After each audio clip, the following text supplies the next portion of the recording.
이 두 구절이 5장 전체를 이끌어가는 핵심 구절입니다. 아버지가 자식에게, 부모가 자식에게, 또 영적인 부모가 또 영적인 자식에게 하는 말씀으로 우리가 생각할 수 있는데요. 주목을 해야 될 것은 내 지혜, 내 명철이라는 표현입니다. 여기서 말하는 내 지혜는 하나님의 지혜, 또 하나님의 명철입니다. 그런데 하나님의 지혜가 이 말씀을 가르치는 부모님의 지혜가 된 겁니다. 하나님의 명철이 이것을 지금 자식에게 교훈하는 이 부모님의 명철이 된 겁니다.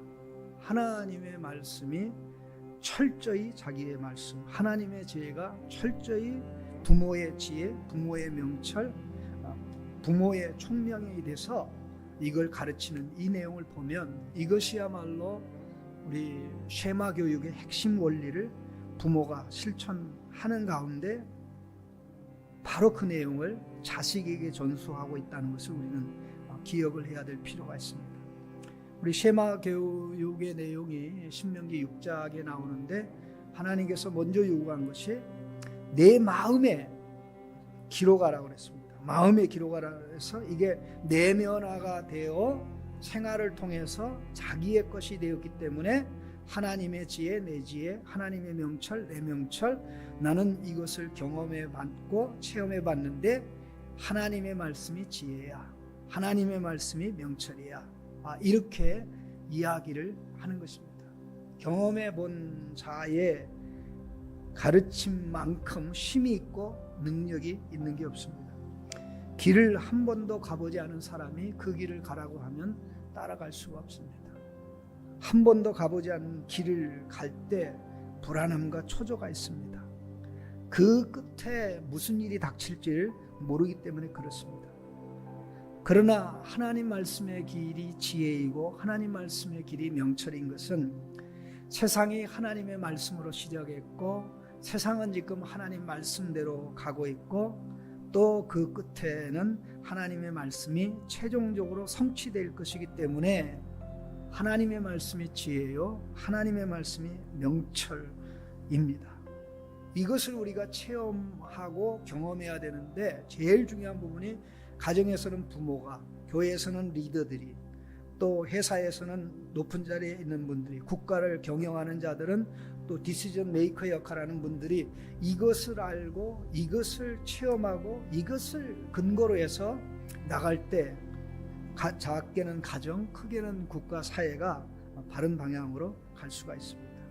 특별히 이게 주의해라, 기울여라 이렇게 말씀하고 있는데 그 목적이 무엇입니까? 그 목적은 2절입니다.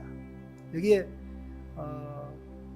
근신을 지키며 네 입술로 지식을 지키도록 하라. 그래서 이게 마치 명령이 4개인 것처럼 지혜에 주의하며 명철에 기울을 기울이고 근신을 지키고 지식을 지키도록 하라. 명령이 4가지 같은데 실제적으로는 4개가 아니라 이 1절의 목적이 지혜에 기울이며 주목을 하고 명철에 귀를 기울이는 같은 얘기입니다.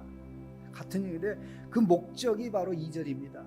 그래서 실제적으로 이 히브리어 원문으로 보면 이 2절이 목적절로 되어 있습니다. 목적절로 되어 있는데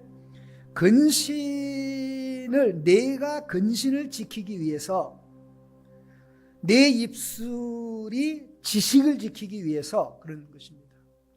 내가 근신을 지키고 내 입술이 지식을 지키기 위해서 내 지혜에 주의하며 내 명철에 귀를 기울이라 이렇게 되어 있는 겁니다. 그러니까는 지혜에 주의하고 명철에 귀를 기울이지 않으면 근신을 지킬 수가 없고 지식을 입술이 지킬 수가 없다는 얘기입니다. 그러니까 근신이 나를 둘러싸고 보호하고, 그러니까 신중한 생각이지요, 신중한 판단이지요. 모든 것을 생각할 때도 신중하게, 또 뭐 어떤 행동을 결정할 때도 신중하게, 그러게 되기 위해서는 이게 하나님의 말씀이 우리 안에 들어와서 우리를 사로잡아야 되기 때문에 바로 이 목적을 위해서 내가 근신을 지키고 사실 내가 근신을 지키는 것은 결국 근신이 나를 지키는 겁니다. 여기 또 지식을 내 입술이 지키지만 이것이 반복되다 보면 나중에는 지식이 우리 입술을 지키는 겁니다. 이 과정이 항상 바뀌게 돼 있어요. 이 과정을 이게 너무나 중요한 부분인데요. 그러게 되기 위해서 지혜에 주의하고 명철에 주의하게 귀를 기울이라는 겁니다. 결국 그 과정을 통해서 마침내 하나님의 지혜가 부모의 지혜인 것, 선생님의 지혜인 것처럼 내 지혜가 되고 하나님의 명철이 내 명철이 되는 것이죠. 그 단계에 가면 처음에는 내가 근신을 지켰는데 근신이 나를 지키고, 처음에는 내 입술이 지식을 지켰는데 지식이 나를 지키고, 할렐루야. 이런 단계로 나가는 것은 상상을 초월하는 것인데 왜 이런 일이 일어나야 되느냐? 바로 3절부터 6절까지의 내용이 바로 그 이유를 얘기합니다. 여기 대저라는 것은 왜냐하면 이렇게 나갑니다. 왜냐하면 음녀의 입술은 꿀을 떨어뜨리며 그의 입은 기름보다 미끄러우나 나중은 쑥같이 쓰고 두날 가진 칼같이 날카로우며 그의 발은 사지로 내려가며 그의 걸음은 수월로 나아가나니 그는 생명의 평탄한 길을 찾지 못하며 자기 길이 든든하지 못하여도 그것을 깨닫지 못하느니라. 이 말씀은 하나님의 말씀을 지혜로 명철로 삼지 않으면 결국 우리는 음녀의 입에서 떨어지는 꿀 같은 말, 기름처럼 술술 넘어가는 기름칠한 말에 미혹되고 유혹되고 그것을 받아들여서 결국은 받아들일 때는 좋고 받아들일 때는 신나고 받아들일 때는 야 이런 게 어딨어, 정말 인생 꿀맛이네, 이렇게 인생의 일들이 순수하게 정말 기름칠한 것처럼 풀려가네. 그러게 됐지만 그 끝은 사지요 죽음의 길이라는 것입니다. 그 길을 누가 과연 피할 수가 있습니까? 그 길을 누가 피할 수가 있습니까? 여기 사실 이 말씀은 바로 4장 마지막 부분하고 연결이 되어 있습니다. 4장 마지막 부분에 제가 쓴 책에도 나왔습니다만은 4장 23절에 보면 모든 지킬 만한 것 중에서 더욱 내 마음을 지키라, 생명의 근원이 이에서 남이라, 그렇게 되었습니다.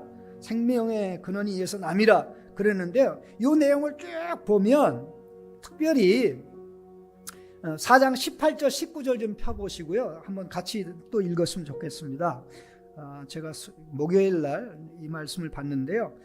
다시 한번 읽었으면 좋겠습니다. 의인의 길은 돋는 햇살 같아서 크게 빛나 한낮의 강명에 이르거니와 악인의 길은 어둠 같아서 그가 걸려 넘어져도 그것이 무엇인지 깨닫지 못하느니라.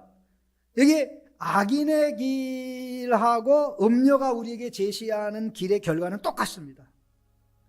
자, 그러기 때문에 의인의 길은 가면 갈수록 길이 밝아지고 명확해지고 분명해져서 처음에 발을 디뎠을 때의 그 길에 대한 안목하고 두 발 띄울 때, 세 발 띄웠을 때 그 길에 대한 안목은 더욱더 명확하고 분명하게 돼서 정말 더 생명으로 가기 때문에, 자 보십시오. 이러한 일 때문에 자 20절에 똑같은 말이 나옵니다. 내 말에 주의하며 내 길을 기울이라. 바로 우리 5장 1절에 나오는 내용과 연결되죠. 보십시오. 첫 번째 이 하나님 말씀에 길을 기울이라 이렇게 이야기를 하고요. 그 다음에 21절에 보면 눈은 똑바로 보라. 핵심적으로 요약합니다. 그것을 내 눈에서 떠나지 말게 하면 내 마음속에 지키라 하는 이것을 보면, 예? 보십시오. 똑바로 보라는 거죠. 똑바로. 하나님 말씀으로 보라는 겁니다. 하나님 말씀을 제대로 듣고 받아들이고. 그래서 24절의 내용이 그 내용 아닙니까?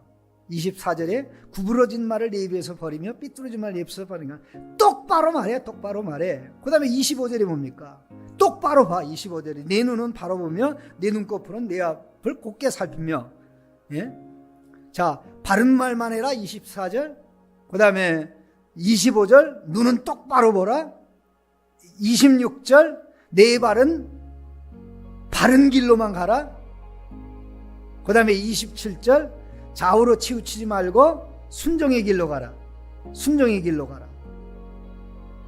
바로 이것이 가능하게 되기 위해서는 중요한 게 이 모든 걸 다시 요약하면서 5장 1절 2절로 나갑니다.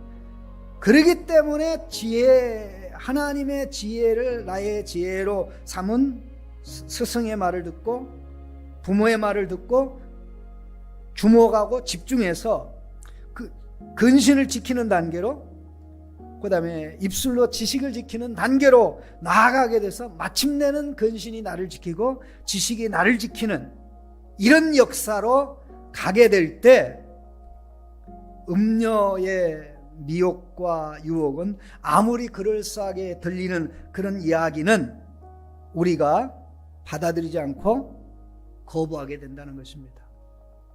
참, 이 말씀을 제가 어제 쭉 상세히 히브리어 본문으로 읽으면서 너무나 그 충격을 받았습니다.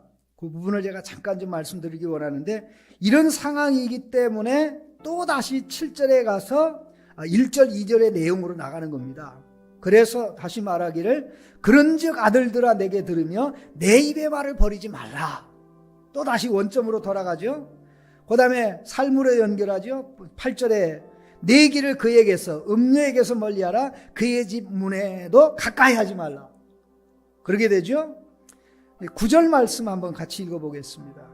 두렵건대 내 존영이 남에게 잃게 되고 내 수완이 잔인한 자에게 뺏기게 될까 하노라. 이렇게 되었는데요. 여기서 내가 존영이라고 번역이 됐는데 원래 히브리어 본문의 힘입니다. 힘. 내 힘을 다른 사람들에게 주고, 내 힘을 다른 사람들에게 주고, 내 생애를, 내 인생을, 내 수완이라 내 인생을 잔인한 자들에게 주지 않도록 해라. 이렇게 되는데, 여기 다른 사람, 잔인한 사람은 바로 누구를 가르치냐면요, 음녀를 가르칩니다. 3절에 음녀를 가르쳐요. 그래서 나중에 이게 좀 더 분명하게 되는데요. 10절 말씀 한번 같이 읽어봅시다. 두렵건대 타인이 내 재물로 충족하게 되며 내 수고한 것이 외인의 집에 있게 될까 하노라. 이 말씀은요, 이 말씀 여기 타인이 내 힘으로 만족하고, 원래는 히브리어 본문 그렇게 되어 있습니다. 타인들이 내 힘으로 만족하고 내 수고가 외인의 집에 있지 않게 조심하라. 이것도 여기 타인과 외인이 이게 음료를 가르치는 거예요. 히브리어 본문에는 이 단어가 사용된 단어가 똑같은 단어예요. 똑같은 단어, 이 단어가 2장 16절에 사용된 단어하고 똑같습니다. 2장 16절에 어떻게 됐냐면요, 지혜가 또 너를 음녀에게서 말로 호리는 이방 계집에게서 구원하리니 이렇게 됐죠. 그래서 음녀 이방 계집 이렇게 되어 있는데, 바로 9절에 10절에 여기 타인은 음녀라는 단어, 아까 2장 16절에, 그리고 그 외인, 이것은 이방 계집이라는 히브리어 단어 똑같은 단어인데, 이것을 번역할 당시에 번역하는 분이 이 의미를 캐치를 못하고 번역을 한 거예요. 저도 이게 우리말 성경으로만 읽다가 이것을 히브리어 성경으로 상세히 읽으면서 이게 참 의미를 좀 흐리게 됐구나 그렇게 하게 되는데 결국 이 여인으로 인해서 가정이 망가진단 말이죠. 잘못된. 근데 이거는 누구나 잘 알고 있는 그런 건데 중요한 부분은 이거보다 더 중요한 부분은 영적인 음료로 인해서 우리 인생이 무너지는 겁니다. 그 영적인 음료가 뭐냐? 우리가 하고 싶은 대로 하는 우리의 욕망, 탐욕, 기분 이게 영적인 음료와 같은 것입니다. 그런 것이 처음에는 기름처럼 좋고 부드럽고 꿀처럼 달콤하게 넘어오는데 그 끝이 이미 깨달았을 때는 이미 사지라는 거죠. 이미 수월이라는 거죠. 그러게 되지 않게 하기 위해서 중요한 게 하나님의 지혜가 우리의 지혜, 하나님의 명철이 우리의 명철. 그것을 경험하고 체험한 부모가 최고의 부모고 또 그런 것을 가르치고 실천하는 또 교역자들 또 리더들이 최고의 리더들인 줄로 압니다. 이런 자들이 일어날 때 어떠한 상황에서도 겉만 보지 않고 그 뒤를 보고 끝을 보고 길의 시작만 보지 않고 이 길의 끝을 보고 이 길은 아니야라고 판단하고 깨닫게 될 수 있기 위해서는 하나님의 말씀이 우리의 빛이 되어야 되고 하나님의 말씀이 우리의 지혜와 명철, 총명, 탁월함이 되고 단지 이것이 머리에서만 맴도는 게 아니라 우리의 삶 속에 축적된 경험으로 쌓여질 때 우리는 언제 어디에서도 속지 않고 하나님 말씀의 길로 작은 광명에서 저 큰 광명으로 아침해가 떠서 정오의 광명으로 나가는 것처럼 신나게 나갈 수 있는 것입니다. 오늘 새벽 예배 참석한 또 집에 참석한 우리 성도님들 기도하는 가운데 하나님의 말씀을 나의 지혜로 삼게 하소서. 하나님의 말씀을 나의 명철로 삼게 하소서. 듣고 그것이 마침내 그래서 여기 지혜가 여기 있고 근신이 여기 있고 지식이 여기 있는데 그것이 연습돼서 마침내는 근신이 나를 지키고 신중함이 나를 지키고 지식이 나를 지켜서